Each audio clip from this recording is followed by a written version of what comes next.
Welcome back to me, the all-knowing voice of guidance and wisdom, telling you, someone who wants to play Baldur's Gate 3 but doesn't know how to, what you need to know about the game.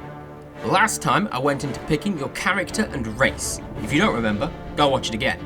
If you didn't watch it beforehand at all, well, why are you watching part 2 of something if you haven't seen part 1? I really can't condone that kind of anarcho counting system, but I haven't got time for that. Hell, I don't even have time to explain things as much as I'd like and need to rely on throwing bits of supplementary information on the screen. See, character and race are only the first 2 sections out of 5 on this list of things you need to understand for character creation, so now we need to look at classes. Or 2 classes at any rate, because there's 12 distinct classes and each one has between 3 and 8 subclasses, most of which wildly change what the class can do and how to get the most out of it, which is an obscene amount of information for one video, and I do not want to edit that kind of mess. So, without further ado, let's get started with another episode of an overly in-depth beginner's guide to Baldur's Gate 3. Today's episode, the Barbarian and the Bard. The Barbarian.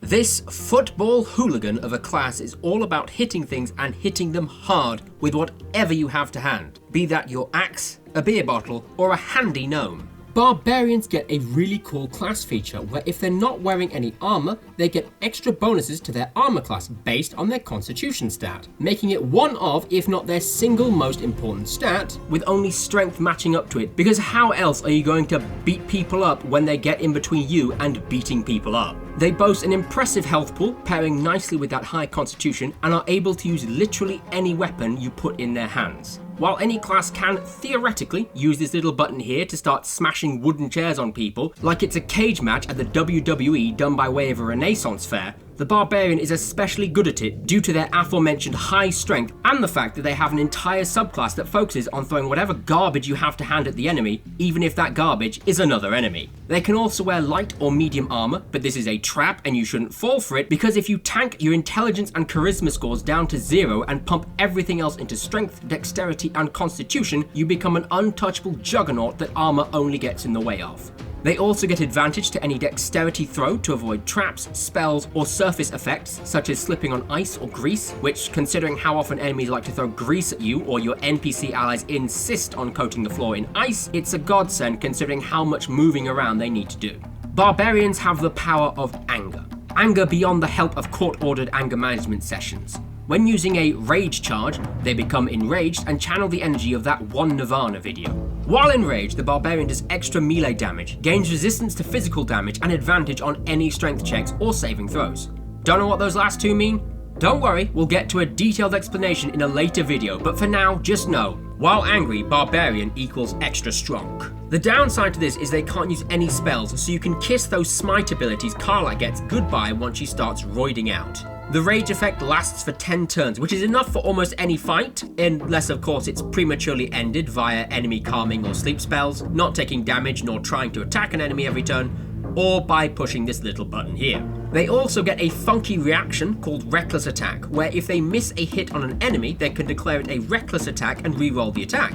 But until their next turn, any enemy trying to hit them can also re-roll missed attacks, so it's best saved when your armor class is so high you've ascended into an ethereal being, or for when you're fighting one-on-one with some beefy mook while the rest of your party members handle the rest. As they level up, they get extra speedy movement, an extra attack, can't be surprised, and a bonus initiative, a bonus critical hit damage, and finally, once per short rest, they get the orc "No, doesn't count" ability if they hit 0 hit points while enraged. So, in case it needs spelling out, the best way to use a Barbarian is as a tanky frontline fighter, blitzing from enemy to enemy, keeping the meaner ones away from the squishy wizards who don't understand the himbo lifestyle. Outside of combat, they have a lot of unique dialogue options based on intimidating people, being an unruly lout and trying to rip goblins apart while they're still yapping at you, or even insulting someone's sexual prowess, which I'm not showing here for obvious reasons. Most of their proficiency options they get to pick from are geared towards outdoorsy stuff for when you're wandering about the overworld, like being better able to sense ambushes or traps, or spot buried treasure. Finally, like all classes, they have subclass options that diversify the class a bit, so let's go through them in order. Wild Heart. also known as the subclass Karlach defaults to, lets you channel your inner furry with the power of animal anger. You pick one of 5 animals to be your Beast Hard, gaining a unique bonus to your rage skill and an action to perform while in your new animal-themed rage skill. But more importantly, it gives you a sick new set of piercings. Then, at level 6 and 10, you pick one of 10 animals to be an animal aspect, because I really wasn't joking about that furry comment before. These animal aspects don't require you to be enraged to use them, which is just as well because some of them have effects that literally can't be used in combat.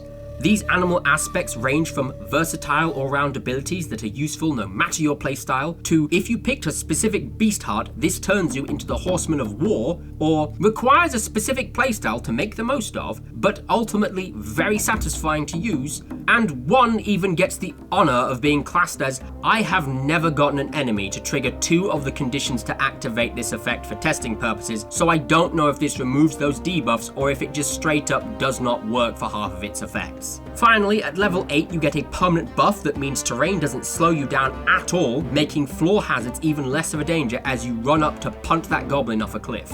This subclass sacrifices a lot of the potential damage output of the other 2 in favor of making you more reliable at dealing damage and negating status effects. Ultimately, however, this is the best subclass option because it gives you access to talk to animals.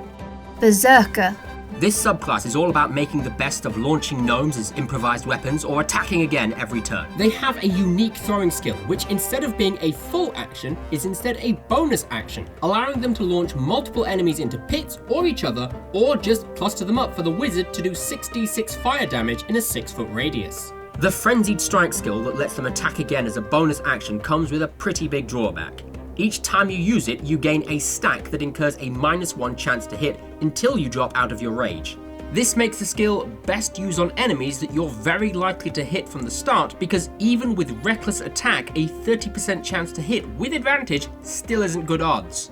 At level 6 they gain a passive buff so that while raging they can't be charmed, frightened or forcibly knocked out of rage by the Calm Emotions spell, and at level 10 they get to try and terrify an enemy into not doing anything. If it fails, it can't be used again until you long rest, but if you back out of a fight to rest, are you even a barbarian?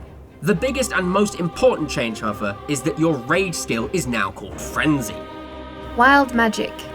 The black sheep of the bunch, because like the name suggests, it causes you to start using funky magic spells. When triggering your rage, the game rolls an 8-sided die to decide a random effect to activate, which could be very useful against certain enemies, or completely useless depending on their resistances, or downright detrimental to any allies you have in range, so it's best to only start raging when you're not likely to hit them with your collateral. Almost as if to completely nullify this strategy, they also create a sort of anti-magic aura that gives everyone in range a bonus on resisting spells, though this does include enemies. So you might think, oh okay, I shouldn't use a spellcaster with a wild magic barbarian, but guess again, because at higher levels they get the ability to restore 1st, 2nd and 3rd level spell slots for themselves or an ally, meaning they offset one of the biggest weaknesses for wizards or bards, because this subclass cannot make its damn mind up. Their final upgrade means that whenever they take damage, they re-roll the random magic effect from their rage, replacing the first roll, meaning that it is a lot harder to plan around how you can progress through the fight, but also means if your first magic power isn't really useful for the current situation, no worries, it'll be gone by the start of your next turn anyway. The Barbarian is a pretty fun combat-orientated class that still has a lot of out-of-combat utility, especially when it comes to moving heavy stuff about the overworld or just tanking through every trap you see, because trap disarming is for cowards.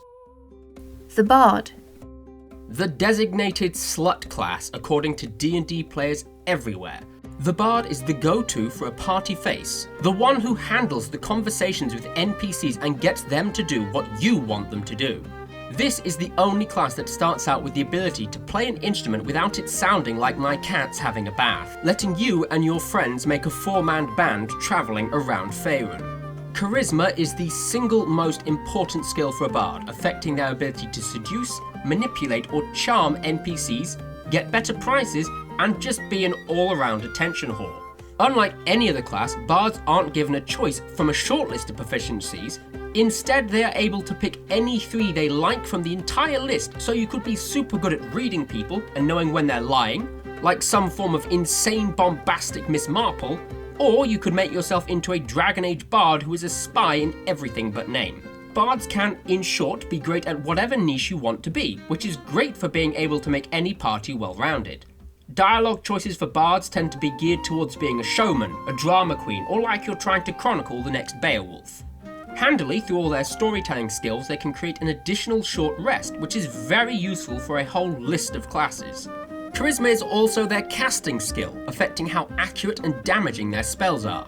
Oh yeah, bards can cast spells because their artistic ability is so incredible or something, I don't know. I've always found it to be a bit weird they can summon a cloud of whirling daggers because they know how to sing or do a soliloquy, because as a former actor and drama teacher, that never happened when we did Shakespeare. But it probably would have made The Tempest actually entertaining. Whatever, most of their spells are explicitly about talking, making noise, or eliciting specific emotional responses, so I guess it makes some sense. Their most notable class feature is Bardic Inspiration. This little trick lets you give an ally a bonus to the next attack, ability, or saving throw, which scales up and you get more charges as you level up. Because they get to pick 4 skills to be doubly proficient in and a bonus to any skill they're not proficient in, they don't really need to be able to cast it on themselves, which is good because they can't, and a Githyanki or human bard can essentially cheese any ability check without even trying. Finally, at level 6, they can use a Bardic Inspiration as a reaction to help themselves or allies resist being charmed or frightened, really helping their support role. In combat, they get some nice weapon options, but only an average amount of hit points and can only wear light armor, meaning if you don't have a decent dexterity score to help you dodge, don't expect to last long in a fight. Instead, they should be somewhere near the back, slinging spells and cantrips at the enemy, while occasionally throwing a Bardic Inspiration at the wizard who's bleeding out on the floor. Their signature cantrip, Vicious Mockery, does pathetic damage, but makes up for it by making that enemy have disadvantage on their next attack roll, much like the trash talking in ye olden days of Xbox Live. Most of their spells are geared towards buffing or debuffing, only having a handful of, admittedly useful, offensive spells, compared to their access to the frankly ridiculous Polymorph and Otto's Irresistible Dance. Even at early levels, they get access to some debilitating spells, like Sleep, Tasha's Hideous Laughter, and Blindness, which can incapacitate the enemy's heaviest hitters for the Barbarian to come in and kick in all their teeth. Essentially, the Bard's default role in the party is a support class, and it's one that they're exceptionally good at, despite everyone incorrectly assuming that it should be the cleric's job. Frankly, none of this is important though, because the main reason to play a bard is so when you're doing a multiplayer session with friends, you can interrupt combat to do this and just completely break all tension and atmosphere, which is the true aim of any D&D game with your friends. Apparently bards, along with wizards, are the only class to have higher education, as they all go to college to get their subclasses. There's not oodles of different bonuses and changes for the subclasses, as they do stick with the bard's theme of do everything better than average, but don't stand out at any one thing. Except seducing people, they always bring the gold home for that. College of Law? A weird mix between a wizard who gets laid and someone who took the term "your words cut me deep" to mean they should weaponize their heckling with a souped-up version of Vicious Mockery. They can spend a Bardic Inspiration as a reaction, causing a debuff on an enemy who takes a 1d6 penalty on their attack, damage, ability, and saving throw rolls until the start of your next turn. This is supposed to scale at higher levels, but it might be bugged at time of recording and it's just stuck at 1d6 for the whole game, or I'm just stuck with loaded dice rolls. They also get 3 more proficiencies because bards love being proficient, and later on they get to pick any 2 spells of level 3 or lower that are otherwise tied to other classes. The list is way too long for me to go through, but if I've edited this correctly, then they should be on screen now. The spell options you get are what really tailor the abilities of this subclass and make it hard to really address the best ways to use it. Personally though, if you're a first timer and feeling unsure, I recommend taking Fireball and Misty Step for being able to jump out of the way before blasting everyone with 6d6 fire damage in a 6-meter radius, or Call Lightning and Sanctuary for being able to make yourself untouchable in between blasting lightning down from the skies. College of Valor? Are you tired of having to take a backseat in the fighting? Well, College of Valor has you covered. You get medium armor and shields to make yourself a little more durable in a fight, access to the martial weapon group, and later on an extra attack because there's no point in being able to be in the fight if you can't do anything while there. Combat Inspiration is their unique favor of Bardic Jam, essentially a souped-up version of Bardic Inspiration. As a bonus action, you can give an ally a buff to the next attack, ability check, saving throw, or damage roll, or even temporarily boost their armor class. And that's it. I personally find this to be the weakest of the three, because while it's more durable than the other two, you lack the offensive power of College of Swords or the versatility of College of Law. Their durability really comes at the cost of better spell casting, and other tankier classes usually have the offensive power to back up their increased survivability. College of Swords. Are you tired of having to take a backseat in the fighting? Wait, this isn't just College of Valor all over again. You see, my impatient viewer, while the College of Valor was all about making the Bard less prone to dying horribly the minute the enemy ogre gets into melee range, College of Swords decided the best defense is murdering your enemies before they can attack you. You start off being able to wear medium armor and use scimitars before the game gives you a choice between making using your single weapon or dual wielding better. Though dual wielding is objectively the better choice if you ask me, and clearly you did because you're watching this video, on account of the fact that you can't use shields by default, which makes the former option a lot less powerful than it otherwise would be. Their take on bardic charges is to do one of 3 blade flourishes, because this subclass basically wants you to be Errol Flynn, or more likely Captain Jack Sparrow. Finally, at level 6, you get an extra attack, which in combination with your flourishes lets you do some really fun things, like forcibly isolating a target and then continue to smack him about, or just launching into the middle of the fray with a +4 to your armor class, letting you dodge or evade a lot of would-be attacks. The extra combat prowess combined with the good weapon options bards get by default makes them a potential menace in fights.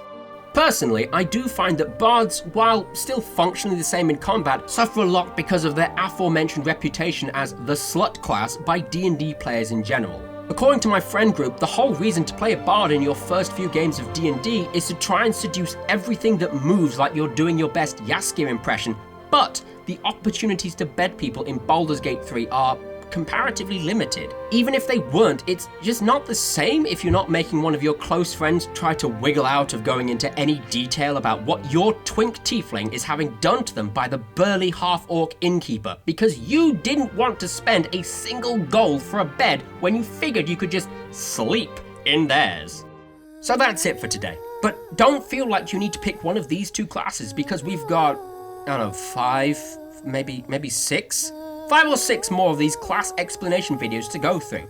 I guess though, if you're really impatient to start playing, you could just go with one of these 2, because I can't tell you what to do. But for now, bye. College of Big Butts. College of Can't Lie. College of Other Brothers. College of Can't Deny. Dooba dooba doo boo boo.